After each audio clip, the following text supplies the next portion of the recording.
Баршаңызға қайырлы күн достар, каналыма қош келдіңіздер. Бүгін сіздерге небәрі 3 қана заттан өте керемет, өте оңай жасалатын, үйдегі бар заттардан жасалатын және де барлық тағамдарға үйлесе беретін керемет салаттың рецептімен бөлісемін.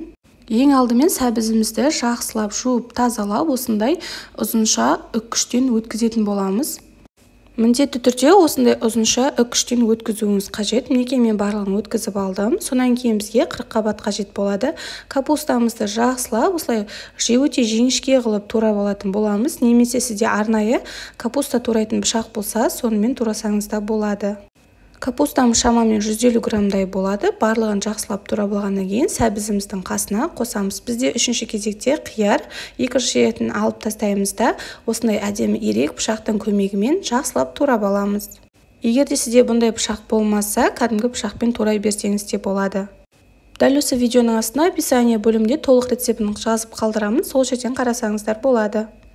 Дәл осы рецептпен жасасаңыз, сізде 2 үлкен тарелка салат шығатын болады. Ендігі кезекте сарымсағымызды өте майдалап турап аламыз. Немесе үккіштің ең кішкентай көзінен өткізіп алсаңыздар да болады. Бірақ маған осылай ыңғайлы болғандықтан, осылай пышақпен өте майда қылып турап аламын. Осы салатты жасауға кеңес беремін. Өте дәмді әрі тойымды барлық тағамдармен үйлесе береді. Сарымсағымызды салатымыздың үстіне салып, дәміне қарай тұзымызды және де паприкамызды қосатын боламыз. Егер өзіңіз қаласаңыз, дәл осы салатқа кинза, укроп қоссаңыз да болады. Бірақ та ең қолжетімдісі, ең дәмді болып шығуы осы 3 түрлі заттан жасалуы. Және де 1 шай қасықпен толтырып, сәбіз салатына арналған паприкамызды толтырып саламыз.